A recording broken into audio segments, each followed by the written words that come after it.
To the NFL, as the NFL continues to tackle a league-wide issue when it comes to a lack of minority head coaches, all 32 NFL teams will hire a minority offensive assistant coach for the 2022 season, part of a series of policy enhancements. Announced Monday to address the league's ongoing diversity efforts, the coach can be a female or a member of an ethnic or racial minority, that according to the policy adopted by NFL owners during their annual meeting, and will be paid from a league-wide fund.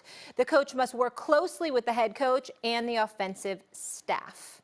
Joining me now, ESPN special correspondent Angela Rye. Angela, good morning to you. Marcus Spears and Booger McFarland will be joining us shortly. Angela, I want to start with you here. How impactful is requiring a minority offensive assistant in this fight? Well, they've essentially created a new position in the corporate world. Folks would call it a fellowship. It's something that's being sponsored by some other entity. And in this instance, the National Football League, and not necessarily by the owners' investments themselves.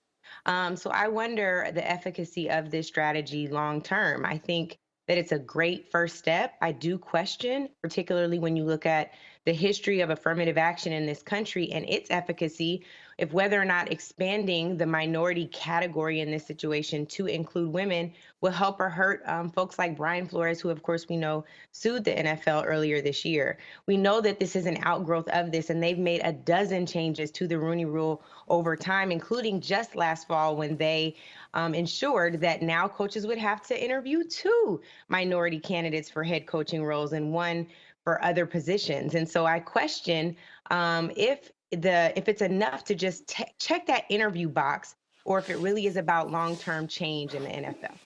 That guarantees nothing. I want these owners to come out and guarantee something about diversity and inclusion. The president at ESPN, Jimmy Pitaro, does.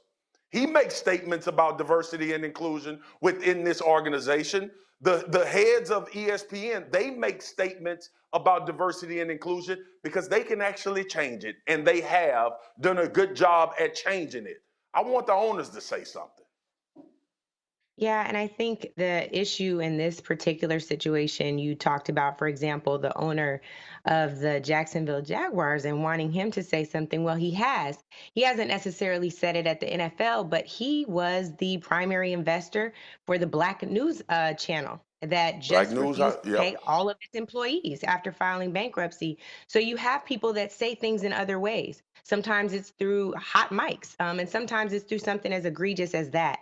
And so the reality of it is interviewing is exactly what we say it is. It's interviewing. It is consideration. And in some instances, again, according to Brian Flores' lawsuit, it's not even real consideration. So if it is a method to check the box, and so long as Roger Goodell, who you just brought up, is content with offering up changes to rules but not enforcing those rules, we'll continually have this same conversation. If there is no accountability attached to the rules that are laid out, and they can have meeting after meeting and revision after revision, if after recruiting they interview and it stops there, they don't worry about the hiring, they don't worry about the retention, and they're not worried about penalizing folks who don't meet the standards and who are not accountable to diversity off the field. They care about diversity as long as it's making the money on the field. But when we get off the field, what will we do?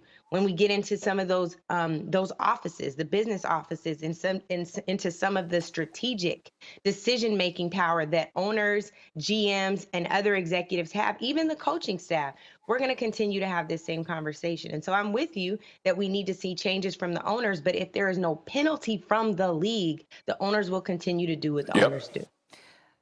Guys, let me just jump in here really quickly and ask a couple follow-up questions from layman's term here. So, Angela, I want to ask you this. When we're talking about essentially a fellowship, creating a new role, this offensive assistant coach, is this even a step forward, and how would you have liked to see this role handled?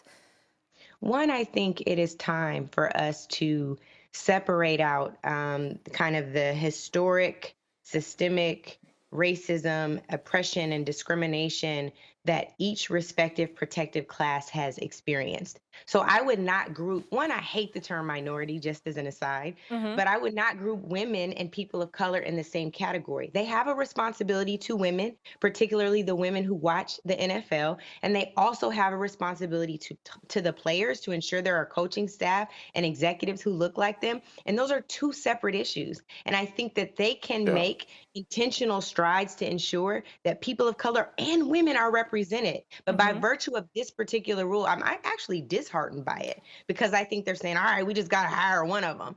And I Yep. think that's not okay, particularly because, as I said, it's more like a fellowship position. It's an on ramp because they're not really seeing the qualification of women and people of color to be ready and primed to fulfill these roles already. It's like, we're going to give you this kind of assistant role to see if you can ever measure up to the standards of the white coaches we're used to hiring. Now they have this diversity committee. What should be their top priority to actually elicit real change? I think it's about metrics of success. If there are not benchmarks put in place to ensure that owners are accountable to the league and there are penalties assigned when they fall short, I think that we're going to be right back here at square one. So the reality is the ownership conversation is a billionaire conversation. Most of us can't afford Hmm. a seat at that table. How do you ensure parity there in a business, right? When you're talking about hires, how do you ensure that you're creating an environment where the team and the coaches feel like it's a safe place to be and stay, and they are being measured by the same wins and losses as the white coaches? The diversity committee needs to be considering those items, and hopefully they're not just happy to be there. We don't need any more people who are just happy to be there.